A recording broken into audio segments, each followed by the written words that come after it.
Halo semua, kita memasuki part 4 nih, yaitu menstruasi dan kesehatan reproduksi wanita. Nah teman-teman, menstruasi merupakan salah satu tanda atau ciri pada wanita yang sudah mengalami pubertas. Nah, menstruasi sendiri merupakan proses seluruhnya endometrium atau dinding rahim wanita yang banyak mengandung pembuluh darah. Nah, menstruasi ini sifatnya periodik, artinya wanita yang normal akan mengalami menstruasi sebanyak 1 kali per bulan. Nah, proses menstruasi merupakan proses keluarnya dinding rahim wanita ya teman-teman, sehingga menyebabkan alat kelamin wanita itu keluar darah. Dan biasanya darah rata-rata keluar sebanyak 35 ml per hari. Nah, sekarang kita simak yuk tentang proses terjadinya menstruasi sampai terjadi menstruasi berikutnya. Nah, fase yang pertama yaitu fase menstruasi. Fase ini terjadi pada hari pertama hingga hari kelima. Pada fase ini ada hormon yang berperan nih, seperti hormon estrogen dan hormon progesteron. Kadar hormon keduanya berada pada titik terendahnya, sehingga menyebabkan dinding rahim tidak dapat dipertahankan dan terjadinya pendarahan akibat sel telur tidak dibuahi oleh sperma. Kemudian dinding rahim yang mengandung pembuluh tadi karena tidak dibuahi akan luruh dan darahnya keluar melalui vagina. Yang kedua ada tahap folikuler. Tahap ini terjadi pada hari 8 sampai hari ke-13. Hormon pada fase ini yang berperan adalah estrogen, yaitu hormon estrogen mulai meningkat dan merangsang pertumbuhan folikel dan membantu menebalkan dinding rahim. Nah, karena fase ini terjadi setelah menstruasi, maka fase ini akan mempersiapkan diri untuk ovulasi atau pelepasan sel telur. Nah, fase yang ketiga yaitu fase ovulasi. Ini terjadi pada hari ke-14. Fase ini disebut juga sebagai fase yang paling subur pada wanita. Hormon yang berperan pada fase ini yaitu hormon LH dan estrogen. Kedua hormon tersebut menyebabkan pecahnya folikel dan pelepasan sel telur. Hormon estrogen juga dapat membantu menstabilkan lapisan endometrium atau dinding rahim.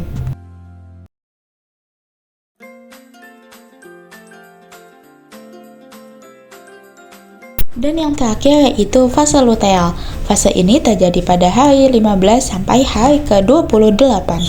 Nah, pada fase ini hormon progesteron akan meningkat. Jika pada tahap sebelumnya sel telur dibuahi dan terjadi kehamilan, maka hormon ini akan mempertahankan lapisan endometrium. Jika tidak ada pembuahan, maka kadar hormon progesteron dan estrogen akan menurun yang menyebabkan lapisan rahim luruh dan proses menstruasi akan dimulai kembali. Nah, ada beberapa hormon nih teman-teman yang sangat berperan dalam keterlibatan proses menstruasi.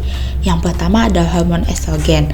Hormon estrogen bekerja secara terus-menerus dan meningkat sepanjang 2 minggu pertama selama siklus menstruasi. Selain itu terdapat hormon progesteron, hormon FSH, hormon LH maupun hormon prostaglandin. Nah, keterlibatan hormon-hormon tadi juga mengakibatkan efek samping yaitu nyeri pada menstruasi atau istilah lain disebut dysmenorrhea. Hormon prostaglandin tadi akan mempengaruhi aliran darah dan saraf di sekitar tubuh, terutama pada otot perut maupun kaki yang menyebabkan kram dan nyeri. Efek lain dari hormon progesteron ketika meningkat adalah menyebabkan pori-pori lebih mudah tersumbat yang menyebabkan munculnya jerawat. Selain gejala fisik yang terlihat, ada juga tanda atau gejala emosional atau psikis saat perempuan yang sedang mengalami menstruasi. Contohnya yaitu perempuan akan mudah marah, mudah tersinggung, atau sulit tidur atau insomnia. Nah, hal ini terjadi karena perubahan hormon yang tidak menentu sehingga menyebabkan tanda dan gejala emosional saat perempuan mengalami menstruasi. Biasanya gejala emosional akan lebih muncul atau lebih terlihat saat perempuan tersebut sebelum mengalami menstruasi. Sekarang kita akan membahas mengenai tips-tips gimana sih untuk mengurangi nyeri pada haid. Langkah pertama, yaitu kompres perut dengan air hangat. Caranya bisa beragam ya teman-teman, bisa dengan head pack, bisa dengan air hangat yang lalu dimasukkan ke dalam botol. Bisa juga dengan menggunakan handuk yang telah direndam dengan air hangat. Setelah selesai dikompres, kita dapat mengusap-ngusap perut bagian bawah untuk mengurangi ketegangan pada otot perut. Tips kedua yaitu istirahat yang cukup.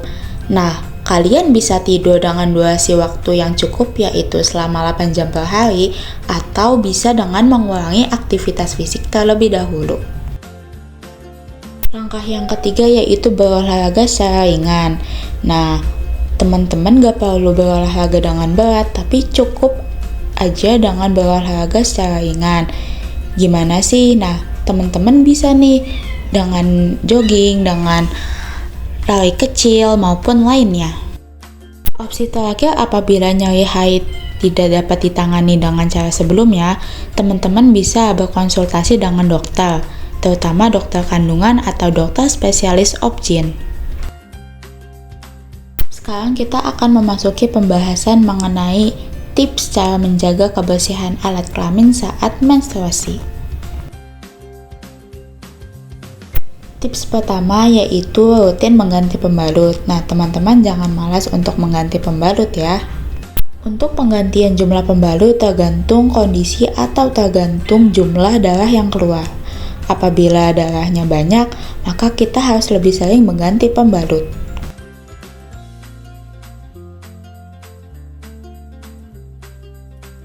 Yang perlu diperhatikan yang kedua yaitu gunakan pakaian dalam yang nyaman.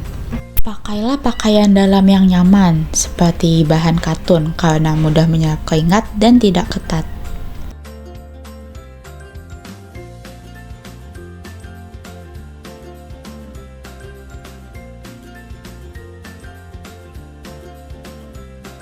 Tips selanjutnya yaitu bersihkan area kemaluan setelah buang air kecil maupun air besar. Nah, perlu diperhatikan bahwa ketika kita membersihkan, itu harusnya dari depan ke belakang atau dari alat kelamin yang di bagian depan ke bagian anus. Gak boleh terbalik ya teman-teman, dikarenakan anus adalah sarang bakteri, maka harus diperhatikan dari arah depan ke belakang.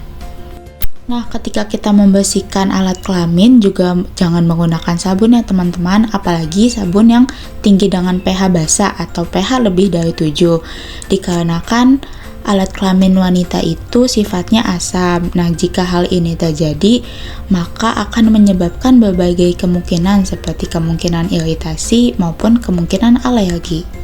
Jadi, cukup dengan air saja ya ketika kita membasuh alat kelamin, jangan menggunakan sabun. Lalu ada tips nih nutrisi yang baik saat menstruasi. Kenapa sih kita harus memperhatikannya?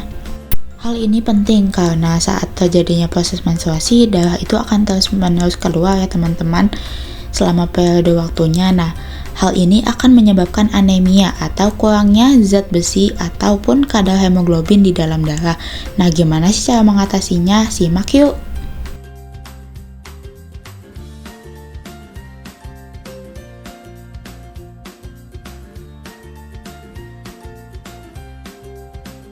Tips pertama, banyak mengonsumsi makanan yang mengandung zat besi seperti ati ampela, daging merah, kacang-kacangan, maupun bayam. Tips kedua yaitu banyak mengonsumsi makanan yang tinggi magnesium seperti almond, kacang-kacangan, labu siam, pisang, dan ikan. Tips yang ketiga yaitu banyak mengonsumsi zat yang mengandung kalsium maupun vitamin D. Tips ketiga yaitu banyak mengonsumsi makanan yang mengandung vitamin D dan kalsium.